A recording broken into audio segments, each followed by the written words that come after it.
The Anderson family mansion looked exactly the same as it had 15 years ago, right down to the pretentious lion statues guarding the front steps.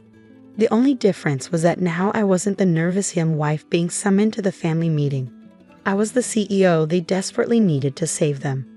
"Catherine, thank you for coming," Richard Anderson, my former father-in-law, said stiffly as I entered his study. The room still smelled of expensive cigars and old money. "My name is Catherine Chen. Though 15 years ago I was Catherine Anderson, wife of their precious heir Thomas, until I got pregnant and refused to take care of it quietly as they'd suggested. The scandal of their son marrying a middle-class Asian woman had been bad enough.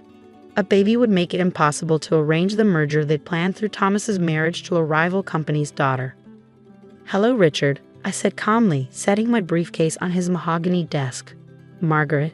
I nodded to my former mother-in-law, who sat rigidly in her usual armchair, her face pinched with barely concealed distaste. "You're looking well," Margaret managed, though I could see how much it cost her to be civil. I smoothed my Chanel suit, worth more than the entire contents of her prized china cabinet, and smiled. Amazing what happens when you build your own fortune instead of living off someone else's. Thomas shifted uncomfortably in his seat. He'd gotten fat in the years since I'd left, his once handsome face puffy from too much drinking. His new wife, the one they'd chosen for him after driving me away, sat beside him looking thoroughly miserable. "Let's get to the point," Richard said, clearing his throat. "Anderson Industries is facing some difficulties." "Bankruptcy," I corrected him. "You're 3 months away from complete collapse. Your stock has dropped 60% in the last quarter. Your major contracts are being canceled. And that merger you arranged for Thomas?" I glanced at his wife. "Well, we both know how well that turned out." "How do you know all this?" Thomas demanded. I pulled out my tablet, bringing up a series of graphs and charts. "Because I've been watching your decline for 15 years. Ever since you threw me out of this house with nothing but the clothes on my back and a baby on the way." Margaret's hand flew to her throat, a gesture I remembered well from my days as their disappointing daughter-in-law. "You've been monitoring us." "Of course," I said simply, just like I monitored the tech startup you dismissed as beneath the Anderson name when I suggested investing in it. The same company I bought shares in 15 years ago. Shares that are now worth billions." The silence in the room was deafening. "So," I continued, opening my briefcase, "shall we discuss how I'm going to save your family legacy? Or would you rather keep pretending you don't need help from the gold-digging commoner you threw away?"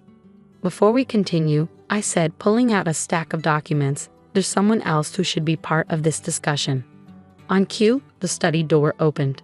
A young man walked in, tall and striking with his father's strong jaw, but my Asian features. Thomas went pale.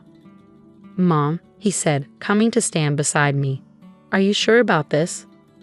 Margaret's teacup clattered against its saucer. "Is that Alexander Chen?" I introduced him proudly. "My son, your grandson. Though I suppose you wouldn't know that since none of you bothered to find out what happened to him after you threw us out." Thomas stood up shakily. "Alexander. I save it?" Alex cut him off coldly. "I'm not here as your son. I'm here as the CFO of Chen Technologies." The revelation hit them like a physical blow. Alex, at just 23, was already the financial head of my multi-billion-dollar tech company, the same company that now held enough Anderson Industries stock to determine their fate.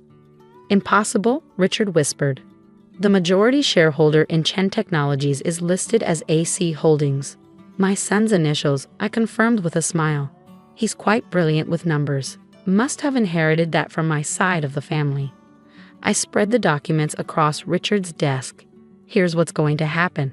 Chen Technologies will buy Anderson Industries, will absorb your assets, restructure your debt, and save the jobs of your employees, the ones who don't deserve to suffer for your mismanagement."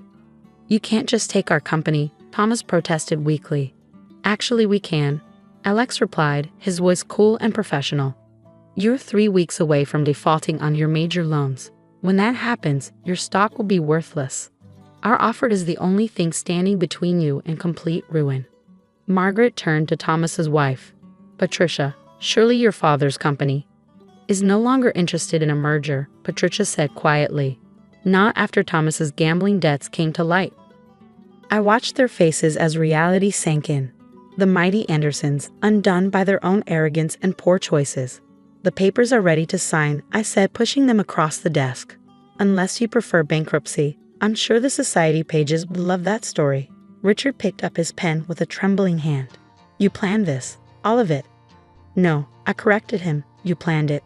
The moment you decided your family's reputation was worth more than your grandson's life. I just made sure you'd live to regret that decision. The signing of papers took less than 30 minutes. Just half an hour to transfer control of a company that had been in the Anderson family for 4 generations. As Richard's trembling hand inked the final signature, I thought about the day they'd throw me out. You'll never amount to anything without us. Margaret had sneered as security escorted me from the property. You're nothing.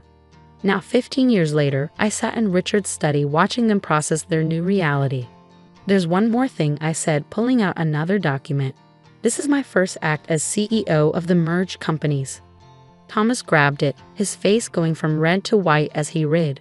You're changing the company name. You can't erase 100 years of history. Watch me, I replied calmly. As of tomorrow, Anderson Industries will cease to exist. Everything will be rebranded under Chen Technologies. You vindictive, Margaret started, but Alex cut her off. Careful, Mrs. Anderson. That's my mother and your new boss you're talking to. I stood up, smoothing my skirt. Now about your living arrangements, you can stay in the mansion. As paying tenants, the property belongs to the company after all. Tenants? Margaret looked faint. In our own home. Consider it generous, most of your assets will need to be liquidated to cover the company's debts. I turned to Thomas. Including your vacation homes, cars, and that yacht you bought instead of paying child support. Patricia let out a small sob and fled the room. Thomas just stared at the floor, defeated. Why are you doing this? Richard asked quietly. You've won. You've taken everything. Why humiliate us further? I walked to the window, looking out at the perfectly manicured gardens where I'd once walked as a young bride, full of hope and love. 15 years ago, you had a choice, I said finally. You could have welcomed your grandson, supported your son's marriage, been actual human beings. Instead, you chose pride and prejudice. I turned back to face them. Now I want you to live with that choice. Every day, when you write rent checks to Chen Technologies, when you see our name on the company buildings, when you read about our success in the papers, I want you to remember what you threw away. Alex stepped forward.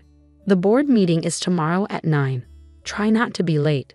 The new CEO doesn't tolerate tardiness. As we walked out of the study, I heard Margaret burst into tears. The sound didn't bring me the satisfaction I'd expected. Instead, I felt oddly empty. Are you okay, Mom? Alex asked as we got into our car.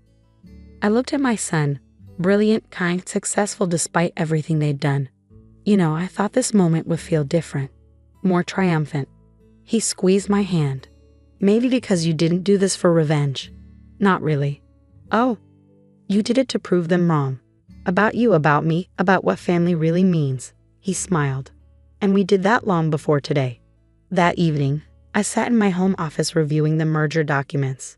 My phone kept buzzing with messages, reporters wanting comments on the takeover, society friends eager for gossip, even a tearful voicemail from Patricia asking for help with her own escape plan.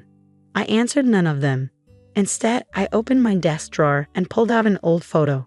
The last ultrasound picture of Alex before the Andersons threw me out. I kept it all these years, a reminder of what I was fighting for. Ms. Chen, my assistant's voice came through the intercom. Tomorrow's schedule is confirmed. The Anderson board meets at 9, followed by the press conference announcing the merger and rebranding. Thank you, Sarah. And the other arrangement? The moving company will begin clearing out the Anderson mansion next week. The Historical Society is very excited about your donation of the property for their new community center. I smiled, picturing Margaret's face when she learned her precious mansion would become a public space. Some might call it petty. I called it poetic justice. My phone buzzed again. A text from Alex. Dinner tonight? That little noodle place where you used to take me after school.